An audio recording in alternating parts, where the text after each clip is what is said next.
আমরা হাতে পেলাম আরও একটি স্কুলের ক্লাস 6 এর ফার্স্ট ইউনিট টেস্ট অর্থাৎ প্রথম পর্যায়ক্রমিক মূল্যায়নের বাংলার প্রশ্নপত্র। ফুল মার্কস তোমাদের রয়েছে 30, সময় তোমাদের রয়েছে 1 ঘন্টা। একে থেকে সঠিক উত্তর নির্বাচন করো। উত্তরে, দক্ষিণে, পশ্চিমে বুনো নগ্ন পাহাড় বাইন দাঁড়িয়ে। উত্তরে বট গাছ, তাল গাছ, অশ্বত্থ গাছকে প্রতীক চিহ্নে সাজানো রয়েছে অশ্বত্থ গাছ। শঙ্কর সেনাপতি লিখেছেন শ্যামল গঙ্গোপাধ্যায়। বলে এলাম আমি আবার আসবো, এটি ঘাসফড়িং কবিতার অংশ। নেক্সট হচ্ছে নিচের প্রশ্নগুলোর উত্তর দাও একটি বাক্যে। প্রশ্নের মান 1 করে 1 × 5 = 5। ভর দুপুরে কবিতায় নদীর ধারে কোন দৃশ্য ফুটে উঠেছে? শঙ্কর কিসের স্বপ্ন দেখে? পাখির মতো উড়ে যাওয়ার স্বপ্ন দেখে। কুমড়ো পোকা চারিটি কামড় লিকলিকে, সরু লিকলিকে। এরা তো মানুষের জাত ভাই, কাদের কথা বলা হচ্ছে? শিম্পাঞ্জি। মন ভালো করার রোদ্দুরকে কবি কৃষ্ণ তুলে রয়েছে মাছরাঙা পাখির রঙের সঙ্গে। শঙ্করাসনের বাতাসের রং কি নীলচে? পশু পাখির ভাষা গদ্যে সাহেবের অভিজ্ঞতার কথাটি উল্লেখ করো।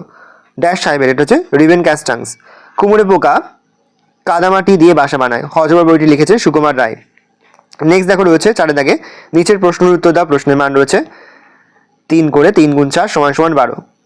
তারপর হচ্ছে 5 দাগে বিসর্গ সন্ধি বা সন্ধি বিচ্ছেদ করো। বিসর্গ সন্ধি বিচ্ছেদ করো যে কোনো 3টি। মনস্কামনা, মনোযুক্ত কামনা, নির্বিকার, নিযুক্ত বিকার, নির্বিকার, আশ্চর্য, আযুক্ত চার্য, আশ্চর্য, নীরব, নিযুক্ত রব, নীরব।